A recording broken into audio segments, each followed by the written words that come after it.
Welcome to the channel, and this is another episode of the Decade Build series that I've been doing for quite some time now. We are now in the 70s, early 70s that is, and last week we did late 60s with a hippie mobile home, and yeah, so a lot happened in the 70s, and so much in fact that it was labeled as a pivot of change in history by historians. But as I always do, I like to show you guys some reference pictures that I used. As you can see on the left, your eyes are not deceiving you. Those are actual backsplashes all the way up into the ceiling, which is amazing. And then on the right was something I referenced for the house.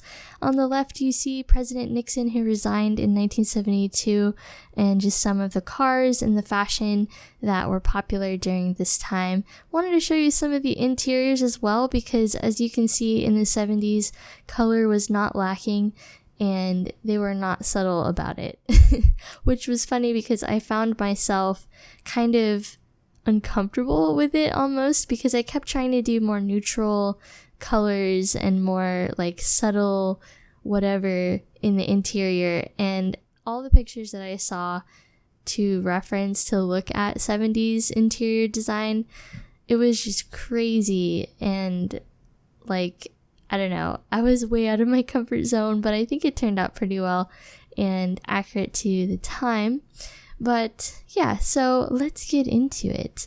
So as I said before, the 21st century historians have portrayed the 70s as a pivot of change in world history, focusing especially on the extreme economic changes in the Western world. Social progressive values that began in the 60s, such as increasing political awareness, economic liberty of women, continued to grow during this time. The 1970s was an era of fuel price increases, rising insurance rates, safety concerns, and emission controls. And the 1973 oil crisis caused a move towards smaller fuel-efficient vehicles. In the United States, imported cars became a huge factor for the first time, really. I mean, there was always imported cars, but not as much as during this time. American-made cars such as the AMC Gremlin, the Jelly Bean-shaped AMC Pacer, and the Pontiac Firebird's Trans Am pretty much, quote, summed up the decade. Muscle cars and convertibles faded from favor during the early 70s. Fun fact, my dad actually had a 1963 Barracuda, and he also had a Super Bee. I think it was like an early 70s Super Bee, but unfortunately he doesn't have them anymore. I would have loved to have those cars, to be honest, but it is what it is. Maybe one day I'll have one. And my dream actually is to make like a electric convertible from the late 60s. That would be amazing. That's one of my dreams. I don't know if it's possible or not, but I guess we'll find out in the future whenever I have, loads of money to spend on something like that. So in the 70s, there was also a increased mainstream awareness of environmental issues. Early activists from the 60s, such as Rachel Carson, had warned about. On April 22nd, 1970, the United States celebrated its first Earth Day, in which over 2,000 colleges and universities and roughly 10,000 primary and secondary schools participated. Because of this eco-awareness, a lot of homes were kind of trying to blend in with the environment more so than in previous decades. So there's a lot of wood, a lot of stone, A major part of the 70s was the war in Vietnam, which ultimately ended, I think, in 1975. It began in the 60s, and the opposition to it increased in the 70s as social groups began defining themselves more by their differences rather than by their universal togetherness. The Black nationalist movement grew out of frustrations with the non-violent strategies of earlier civil rights activists. With the assassinations of both Martin Luther King Jr. and Senator Bobby Kennedy, many African Americans were compelled to reject ideas of negotiation and instead embrace isolation. The feminist movement also splintered from a larger push for civil rights in the 70s, and the 70s were seen as the woman's turn, though many feminists incorporated civil rights ideals into their movement. And during the early 1970s, popular music continued to be dominated by musicians who had achieved fame during the 1960s, such as the Rolling Stones, The Who, Bob Dylan, The Grateful Dead, and Eric Clapton. In addition, many newcomer rock groups such as Black Sabbath and Led Zeppelin also appeared, which had insane popularity. And the Beatles actually disbanded in 1970, but each member of the band immediately released a highly successful solo album, and Paul McCartney, of course, especially, would remain extremely popular throughout the decade and even now, today. The 1970s saw the rapid commercialization of rock music, and by mid-decade, there were a group of bands kind of dubbed corporate rock due to the notion that they had been created by record labels to produce simplistic radio-friendly songs based around cliches rather than meaningful lyrics. Such bands included the Doobie Brothers, Bread, Styx, and Kansas.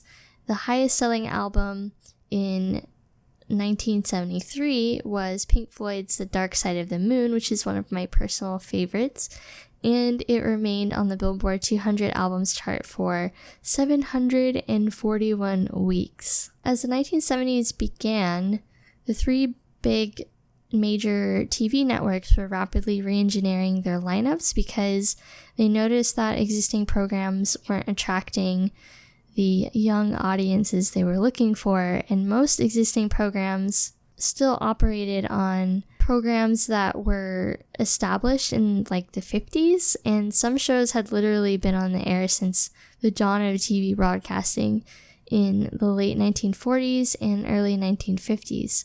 Shows that had low ratings were canceled as networks scrambled to attract the large baby boomer audience that they so desired. Architecture in the 70s began as a continuation of styles created by such architects as Frank Lloyd Wright and Ludwig Dürer.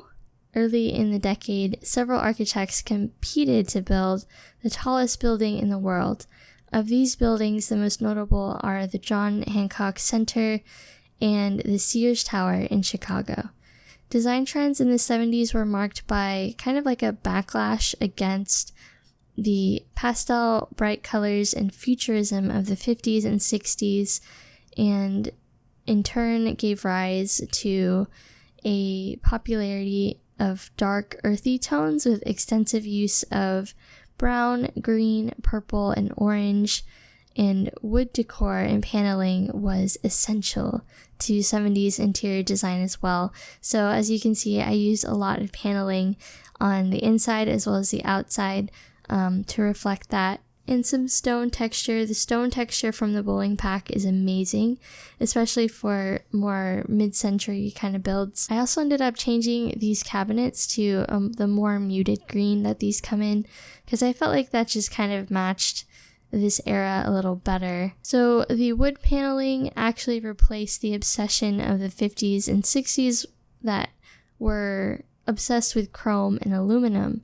Darker colors not only reflected the back-to-nature mindset of the decade, but the sluggish world economy with its lowered optimism and expectation for the future. These houses are also called Cedar Contemporary or California Contemporaries because I believe They're called Sea Shacks or something like that. But there was like a little town in California that was kind of like a project or like a case study in a way, to have more simplistic wooden contemporary homes.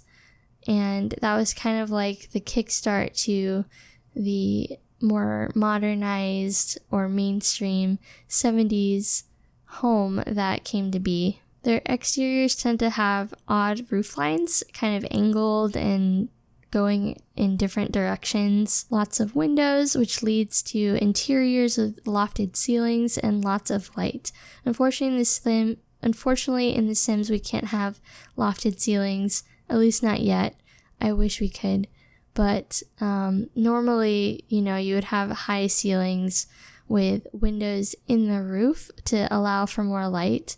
But I tried to mimic that with the little horizontal windows in the roof area, just so you can get an idea of what that would have looked like. Because of the environmental ethos of the 70s, they also tend to be surrounded by trees and situated to give the residents views of the surrounding greenery. They were primarily built from the late 60s into the early 80s. One of the things that I love about the style of this house is that many of them offer like multiple decks and other outdoor spaces. Lots of 70s neighborhoods actually preserved trees instead of clear-cutting the land like newer subdivisions tend to do. I tried really hard to match the paint in the living room with the shag rug on the floor, but there wasn't a pink or a red that exactly matched it, so I just went with the one that I felt matched the best, because in a lot of the pictures I saw, they tended to match the walls and the rugs, or the walls and the floors, and then they had like white or off-white furniture to kind of balance it out. Otherwise it would just be too ridiculous. I mean, it's already ridiculous to have like a bright pink shag rug. And let me tell you, there are shag rugs all over this house because, I don't know, it was just really popular at this time. And this, I don't know if I like it fully, but I did notice that in a lot of 70s interior design, there was very like horizontal or like very angular type wall art or treatments that happened a lot. And the best way I knew how to do that was to use the wall decor that came with the bowling pack, and I just kind of extended it all the way up to the second floor, which looks kind of cool, like if you're looking down below. So this area is kind of like the study, or like, I don't know, a small office offshoot of the living area and the dining room. And what's really cool about 70s architecture is they're often very open plan. So, you walk in, there's the kitchen, there's the dining, there's the living room. It's all pretty open. And this type of plan is still popular today, in fact, because, I don't know, it has a nice flow to it. And a lot of 70s houses were pretty famous for this type of floor plan. So because, in the early 70s especially, they were very eco-minded. And I remember when I was a kid, my grandmother actually was like a pastor's wife, and she owned a church, and the church was a pretty old church, but I remember that it used to have like fountains and greenery on the inside.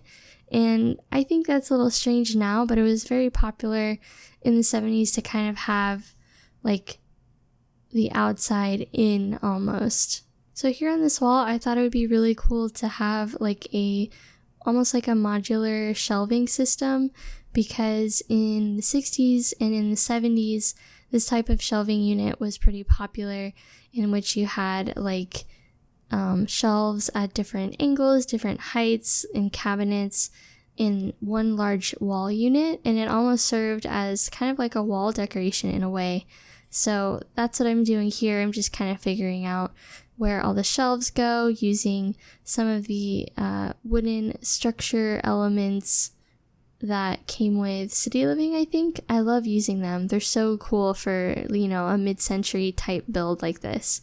So I wanted to use like picture frames, artworks, in books, just to make it look cluttered and decorated in a way that makes sense for it. And I did notice this when I was painting, or I did notice this when I opened up to play test it. Some of the items on these shelves just kind of dropped to the floor and I had to replace them. So just a disclaimer, if you do download this house, you may have to raise up some of these items because it's just a little strange since, you know, some of the items are like above where, you know, the floor would be. Since I took out the floor and technically it's the ground, you know, since it's supposed to be simulating a split level. But yeah, I just kind of noticed that when I opened up the game to play test it. So make sure you have move objects on, and you may have to raise some of these things up if they're on the floor, if you so wish. I mean, you can do whatever you want with it if you download it. It is on the gallery, by the way. My @name is IrrelephantSims, and I know that sometimes it's hard to find me on the gallery. You may have better luck using the browser Sims 4 gallery. Sometimes people have better luck finding me on there. So for this house, I imagined two sisters live in this house, and I imagine one of them is a successful designer in some way, or like a fashion designer or some type of designer, and then her sister just lives with her. So that's kind of who I imagined living in this home, and you'll see that reminiscent in the bedrooms upstairs. So at this point, I decided, yeah, these cabinets are way too green for this time period. And by the way, like, I think if you've seen my 40s and 50s builds, you'll notice that I use a lot of pink and blue matching toilets and sinks. But in the 70s, green toilets and sinks, like a pea green, was popular. So that's what I was trying to do in here. Also, floor to ceiling, you know, stone, and that was a thing then too. So I thought it might be fun to have a hot tub. So, you know, if you're doing the decade challenge, or if your Sims just like to be retro, you know, and they have some friends over, they can hop in the hot tub. And even though it's in the deck, I actually have to put in some stairs later, but it does work. Just make sure you have move objects on and they'll be able to get in there just fine. So this is the master bedroom, and I wanted the master bedroom to be kind of classy because this is, you know, the fashion designer or whatever that lives here. So she, I think, is a very fabulous woman, and she, you know, has acquired this newfound independence that women often did in the workplace during this time. And I think she would be very creative, and I don't know, I kind of liked that idea, so I went with a more classic flooring, but still incorporating the wood paneling and the darker colors that were popular during this time. I would personally feel weird if I had mirrors like on the side of the bed, but I kind of thought the mirrors looked cool there as far as like making the room look even bigger. But from a realistic standpoint, I would hate to have mirrors that close to my bed. I get freaked out like really easily. Like if I wake up in the middle of the night or something and I don't know, I just hate it. So I would never want to have mirrors on the side of my bed there. But you know, it is what it is. And I loved like that little set of pictures. I think they came with the kids stuff, but yeah, I thought that was really good, you know, for her profession. And of course another shag carpet, because this is the 70s. There needs to be shag carpet everywhere. Fun fact, you actually can't say shag on the Sims 4 gallery. I found that out today because I was like, oh, I wanted to say something about the shag rugs on, the description for when I uploaded it to the gallery, and it was like, this word is not allowed. I was like, what? I guess, like, it could mean something else, but it's a rug. I was a little surprised, but so there you go. You can't use shag when you upload something to the gallery. Oh, this bathroom. This bathroom is insane to me, but it's so 70s. Like, this wallpaper is perfect.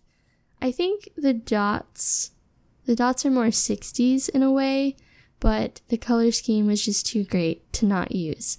It would have actually been more like stripes, but we don't really have something like that, so I just went with it. I really liked it, and I totally forgot that we had this like yellow tile, but it was so perfect. And I don't know, me personally, I would not want to have this bathroom. This isn't my style at all. I thought about using this crazy looking toilet, but that's not really what this house is about. This house is more luxurious 70s glamour, if you will. So I omitted the crazy one-eyed toilet to just a regular one. So I had this like kind of crazy idea. I don't know if like it's actually realistic or if it would happen, but I thought it would be really cool to have like a giant aquarium on the second floor. That part of the floor is kind of like a extra seating area or like a music room almost. And I knew for a fact that I needed a bubble blower because 70s, just like the 60s, they kind of dabbled in, casual drug use. So was trying to portray that, and I put that in her master bedroom. And here I am just kind of, putting these wall decor line things all the way up to the top just so it would be kind of cohesive, like if you were looking down from the second floor. I've seen some other people do it, but I really liked the idea of putting like a plant or something in this jar that came with City Living. And yeah, I thought that little area just after the stairs looked pretty nice. And I knew I needed like a purple couch. I thought that would be amazing. And I actually used these chairs from City Living and squished them together to make a sectional of sorts. Sectionals were pretty popular starting in the 70s, I believe. And so I wanted to use a few of those. We unfortunately don't have any in the game, so you have to use the move object sheet to kind of like squish some sofas together to make it have that look. And, another shag carpet. We're going on, like 5 shag carpets now, I think? I felt like all the coffee tables were a little big for this area, so I just put 2 of the smaller ones that came with the bowling pack together, just to make it look like an interesting shape, but still, have it be on the smaller side. So this room is the sister's bedroom, and I kind of struggled with the color scheme a little bit because I wasn't sure exactly where I was going with it at first. I kind of liked the idea of having vertical stripes, and I ended up changing those to blue, I think. But I kind of liked the idea of like these low benches as like a surface of some kind or a shelf. And I just kind of placed some random objects on there. I love this artwork. I use it all the time. It's from City Living, I think. But yeah, all the swatches are just amazing. I use them everywhere. Every build, I think. Just adding some groovy accents to her bedroom. I wasn't sure which nightstand to go with, but I kind of liked this like modern looking cube, and it sort of matched the bed, so maybe it's like attached to it or something. But yeah, I think we're getting ready to be almost done with the build, so I think I just have a little bit of landscaping and some lights to put around the place. But I hope you guys enjoyed it. I hope you learned something new.